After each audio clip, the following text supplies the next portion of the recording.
Hello everyone, मेरा नाम दीपा है और मैं आपको पढ़ा रही थी सी टेट के लिए। आज हम लेते हैं पैराग्राफ।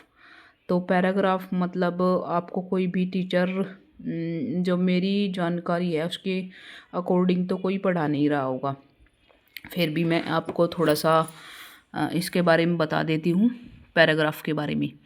तो ये मतलब मेरे पास जो है 16 पेपर है, तो इसमें से पैराग्राफ लेते हैं। पैराग्राफ ये पोयम है, तो इस पोयम में से कुछ क्वेश्चन आंसर दिए गए हैं। तो क्या तरीका अपनाइए आप, या तो आप थोड़ा सा मतलब इसको पैराग्राफ को एक बार पढ़ लें। पढ़ने के बाद में क्या होता है, जैसे कि ये दिखाया है पहला क्वेश्चन, कविता में व्यक्त भाव की प्रेरणा देते हैं।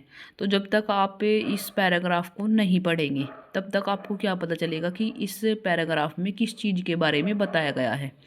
तो आपको एक बार इसको मतलब थोड़ा स्पीड से और पढ़ लें। इसको पढ़ने के बाद में थोड़ा सा ये ध्यान है कि हाँ क्या क्या है, किस चीज़ के बारे में मतलब यहाँ पर हमें पॉइंट बता रहा है।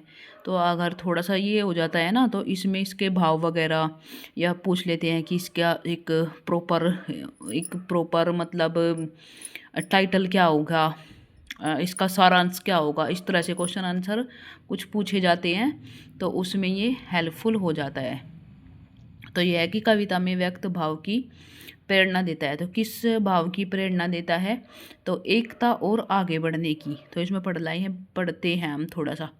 बाधाएं आती हैं आए, गिरे प्रलय की घोर घटाए, पाँव के नीचे अंगारे, सिर पर बरसे यदि ज्वालाएं, निज हाथों में हंसते हंसते आग लगाकर चलना होगा, कदम मिलाकर चलना होगा, हास्य रुदन में तूफानों में, अगर असंख्य बलिदानों में, उद्यानों में, वीरानों में, अपमानों में, सम्मानों में, उन्नत मस्तक उभरा सीना, पीड़ाओं में पलना होगा, कदम मिलाकर चलना होगा। तो यहाँ पर टोटल क्या कहा गया है, इस पैराग्राफ में कहा गया है कि हमें मतलब किसी भी कंडीशन में, कोई भी कंडीशन हो हमारे सामने, पर हमें अपनी एकता को टूटने नहीं देना है और हमें चलते रहना है। इस तरह का भाव दिया गया है। तो इसमें क्वेश्चन नंबर 1 में यहाँ पर 1 हो जाएगा आंसर। देन इसके बाद देते हैं कि जीवन में आने वाली कठिनाइयों की ओर संकेत करने वाला शब्द क्या है। तो यहाँ पर क्या है, यहाँ पर दिया गया है कि अगर असंख्य बलिदानों में, उद्यानों में, वीरानों में। तो चारों के चारों देख लेते हैं हम, चारों के चारों किस तरह से। जैसे यहाँ पर दिया है गया है क्वेश्चन नंबर 2 में कि प्रलय में, अंगारों में, वीरानों में, ज्वालाओं में। तो यहाँ पर इनमें से सारे क्वेश्चनों में से जो 4 ऑप्शन है, 4 ऑप्शन में से 3 वाला ही प्रॉपर है और कोई इसमें नहीं है। तो इसके बाद अगला क्वेश्चन देखते हैं कि कविता में आई पंक्ति जो है, पीड़ाओं में पलना होगा का भाव किसकी ओर संकेत करता है। पीड़ाओं में पलना होगा, तो देखते हैं लास्ट से सेकंड वाला है, पीड़ाओं में पलना होगा। तो किसके बारे में यहाँ पर कहा गया है, तो यहाँ पर किस बारे में कहा गया है। आपने पूरा पैराग्राफ पढ़ा कि कोई भी परिस्थिति आए हमें निरंतर मतलब चलते रहना होगा, इस तरह का यहाँ पर भाव है। तो यहाँ पर देखते हैं, जीवन की गंभीर समस्याओं की ओर नहीं, कभी न समाप्त होने वाली समस्याओं की नहीं, समस्याओं में भी निरंतर कार्य करने की ओर, निरंतर चलते रहना है मतलब हमें, इस तरह का यहाँ पर भाव है। तो इसके बाद देख लेते हैं, तीसरा ऑप्शन यहाँ पर हो गया। तो इसके बाद देख लेते हैं हम, सम स्थिति में रहने की प्रेरणा देने वाला अंश है। सम स्थिति मतलब एक स्थिति में ही हमको एक रहना है, स्थिति कोई भी हो लेकिन इस स्थिति में हमें एक रहना है। तो यहाँ पर देख लेते हैं पैराग्राफ में, ये रहा अपमानों में और सम्मानों में, यहाँ पर ये वाला ही है 4 में से। निज हाथों में हंसते हंसते, ये तो कोई भाव ही नहीं हुआ। उन्नत मस्तक उभरा सीना, गिरह प्रलय की ओर घटाए।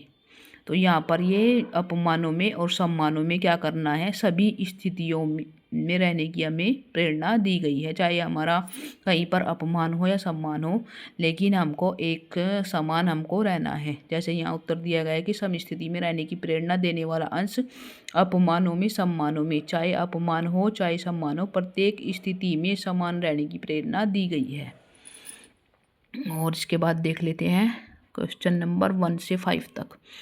इसके बाद देख लेते हैं कि पद्यांश के आधार पर कहा जा सकता है कि कठिनाइयाँ जीवन का हिस्सा हैं। फिर भी हमें क्या करना है, सोच समझकर निर्णय लेना होगा, मिलकर दुख दूर करने होंगे, उन्हें अनदेखा करना उचित है। ऐसा तो कहीं पर भी नहीं कहा गया है।